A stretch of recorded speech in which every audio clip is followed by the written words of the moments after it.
I'm now very pleased to introduce our speaker for this morning, Artis G. Artis G. Hampshire-Cowan. Ms. Hampshire-Cowan is the Senior Vice President and Secretary at Howard University in Washington, D.C.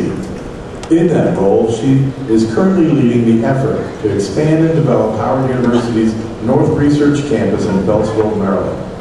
As the Corporate Secretary of Howard University, she manages the affairs of Howard's Board of Trustees, and for over a decade, she planned and managed all official functions of the university. For 7 years, she performed a dual role as Vice President for Human Resource Management and has also served as Acting President of Howard University. We're very honored to have Artis back with us today. Artis made her first appearance at Upper Iowa, at an Upper Iowa commencement this past winter, when she spoke to our Upper Iowa graduates in Malaysia and in Hong Kong.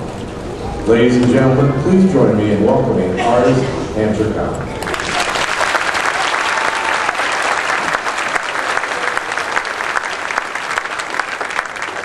Mr. President, Mr. Chairman, members of the Board of Trustees, Cabinet officers, distinguished platform guests, faculty, students, staff, alumni, friends, family, grandmothers. We got some grandmothers in here. Yeah! Commissioners and grandmothers. And the class of May 2012. Good afternoon. We gather here today for this very special celebratory commencement in your honor. On Commencement Day, we applaud the university as well, because commencement is the manifestation of the mission and is gloriously displayed on commencement. Graduates were chosen well to become alumni of Upper Iowa. This university is an innovator in higher education and a pioneer in developing global citizens. You're graduating at a very exciting time in the world's history. You've been prepared for a special calling. So lean into it and seek to discover your life's mission. I know you've taken the time to thank all of those who helped you accomplish what you have today, but I want to do something a little unusual and ask that you also pause and thank those who did not believe in you, who did not help you, who may have put obstacles in your way. Without knowing it, they helped you too. They help you to learn to achieve notwithstanding adversity. And today, you're putting down all of your resentment and anger and moving on because you're graduating. Commencement is a life marker. It's both the ending and the beginning. And so today, you end those countless hours of studying and juggling, and you take up a beginning. I'm sure you've already given quite a bit of thought to this beginning, having dedicated yourselves to attaining that advanced degree. And you have specific personal and professional aspirations in mind. Now, I do want you to hold on to this, but I want to spend my time with you delivering what I call the uncommissioned address, a non-traditional speech, because I want to share some wisdom. I want you to benefit from my hard knocks in life. And besides, I want you to remember what I say today many years from now. Advice I hope you will keep and help you navigate into the future. So, what is it I want to talk about? I want to talk about fear. I guess you're wondering why she's talking about fear when, we're supposed to be celebrating, we're supposed to be light and happy talk. Well, vacationing a couple of months ago, I read a book about the friendship of Winston Churchill and Franklin Delano Roosevelt, two historic icons who are credited with changing world history through their collaboration in World War II. While there are many books written about them and the history they made together, this particular book by David Stanford focuses on them as individuals, who they were, not what they did. As revered as Churchill is and was, he acknowledged his challenge with fear, and I think we're all pretty familiar with the speech of Roosevelt saying to the American public, we have nothing to fear but fear itself. I gained great insight to reading this book, and it helped me to assess myself and to be in touch with my own fears, especially as I look at a 20-year career at Howard and thinking about the next chapter in my life. Since reading the book, I've asked myself, what would I do if I were not afraid? So today I share a gift with you. If only my commencement speaker on May 2nd, 76 had warned me about fear and its impact on success, perhaps today I would be the first African-American woman to head a Fortune 500 company. Instead, it's Ursula Burns, the chairwoman and CEO of Xerox Corporation. Fear is the greatest impediment to achievement of our dreams. Many of you will not achieve the life goals you hold in your heart and head today. Not because you're not intelligent, committed, hardworking, and ambitious. No, it will be because you're simply afraid.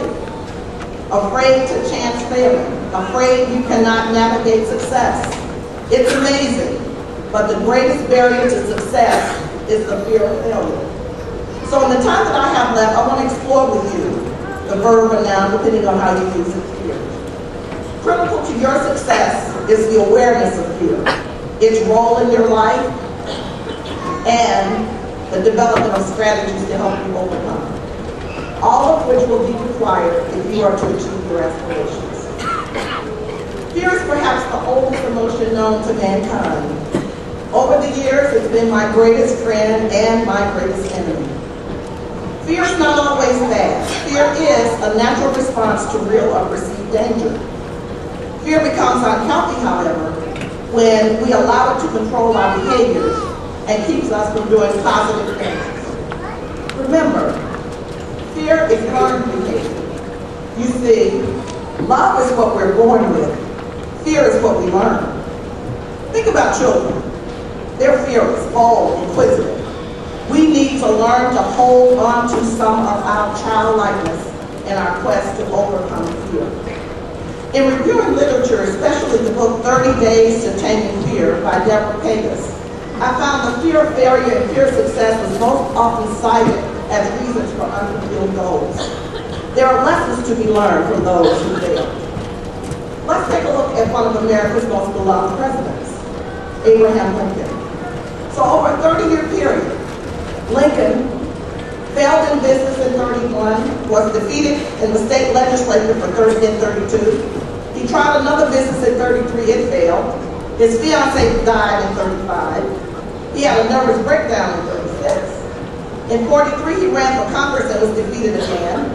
He tried running for Senate in 55. Guess what? He lost. The next year, he ran for Vice President. Guess what? He lost. In 59, he ran for Senate again, and guess what? He was defeated. However, in 1860, the man we call the Great Emancipator, Abraham Lincoln, was elected the 16th President of the United States. So you see, the difference between history's boldest accomplishments and its most staggering failure is simply the diligence to persevere. The first female governor of Texas, Ann Richards, one of my favorites, said, "The path to success is just to keep showing up, because other people give up. But if you keep showing up, you win." Lincoln refused to allow fear of failure to block his progress. Throughout history, you'll find that many great people fail. So what about you, graduates? Has past failure or the thought of failure stop you from pursuing a dream and ambitious goal? Fear of failure is rooted in feelings of inadequacy, which is based on the erroneous belief that our success is based on us. This can lead to a life of unfulfilled dreams and frustrations about what could have been. So today I ask, what would you do if you were not afraid? What would you do if you were not afraid? If you get nothing else from this address today, I hope you will ponder this question the rest of your life. What would I do if I were not afraid? Now, I'm not going to leave you with the donut of this heavy question. No, today I'm going to talk about what it is you can do when you hit this wall of fear. I want you to employ a couple of simple strategies that I've used. First and foremost, it's important to make sure that we're clear about our true aspirations. Sometimes our aspirations are developed based on what we think or what other people say they think our aspirations should be. The last thing you want to do is to climb a ladder only to learn after getting to the top it's on the wrong wall. Two, you want to define success for yourself. Don't allow others to define success for you. And it's certainly not about materialism as we see it in the world. Probe your doubts. Ask yourself, what's the worst that can happen if I don't succeed? Oftentimes we find it's really not so bad. It is also important to practice a can-do attitude. Remember the childhood book, The Little Engine That Could? Thomas? I think I can, I think I can, I think I can, I think I can, I can. Try that. It's also important to acknowledge learned lessons from failure and mistakes. Failure is not fatal, neither does it define who you are. It's simply the results of your actions, not a measure of your worth. Thomas Edison once said, I have not failed. I've just found 10,000 ways that won't work. And finally, like the Nike slogan, just do it.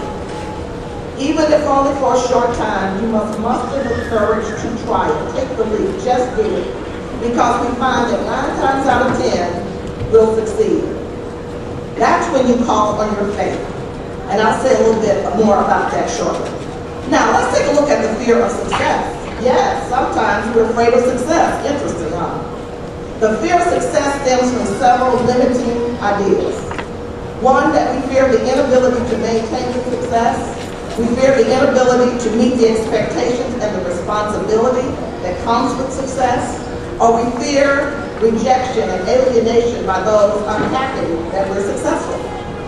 Some of us fear success because we also believe that we're not worthy of abundance, that ordinary is okay for us. Whatever the reasons, it seems odd that we would be fearful of success, but we are. Fear of success is characterized by self-sabotaging behavior, like procrastination, underperforming, pretending not to know to avoid being wrong, being sidetracked by insignificant things that get in the way of the really important things. So we end up and hear ourselves saying what we plan to do someday. Many of these actions are done subconsciously. Does this sound familiar? Come on now. Be honest, at least with yourself. Again, a few strategies to get over this. Analyze your situation and answer the question. You don't have to share it with anyone, but ask yourself, am I afraid of success? Determine why you have this belief.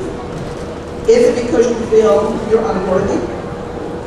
Your perception of your worthiness will play a major role in how much you allow yourself to succeed in the future.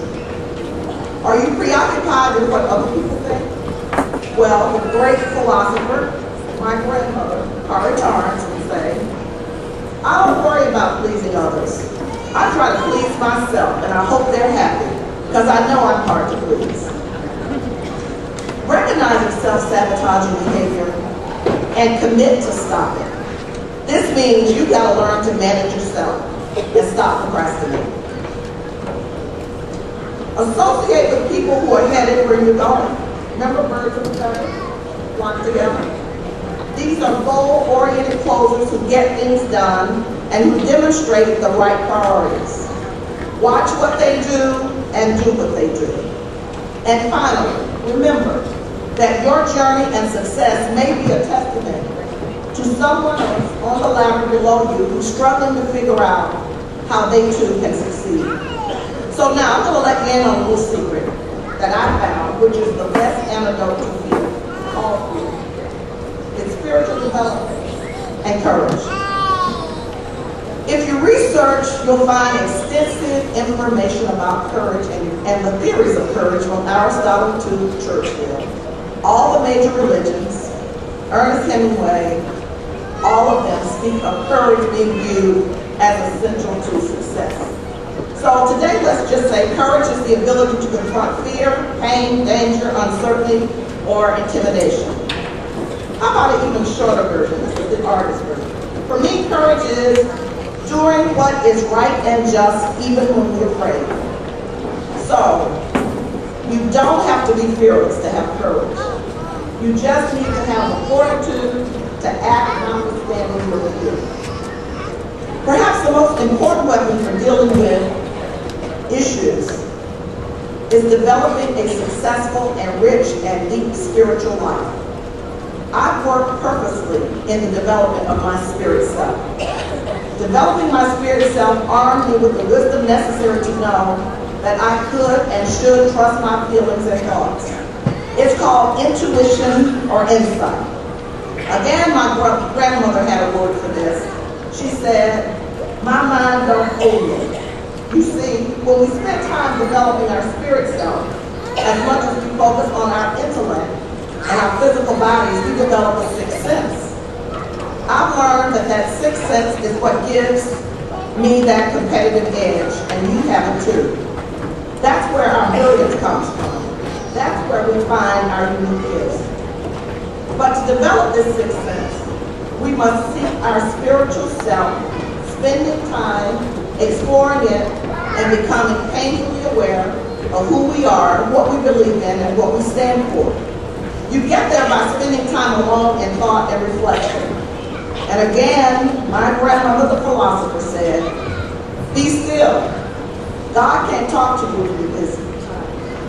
Spending the time to develop yourself spiritually strengthens you, gives you courage, it gives you faith. Faith to act on what you cannot see, but that which you hope for. Now, I am coming to the end, and there are two other things I'd like to share with you quickly. I can't end without a plug about what I think is essential to success.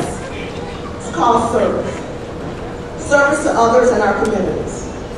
Serving others yield many more dividends than that what I provide to those that I serve. I grow, I learn, I become a better person with every act of service.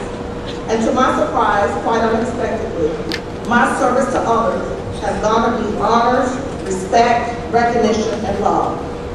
In mentoring young professionals, many times they ask, how do I gain notoriety and recognition? My answer is simple.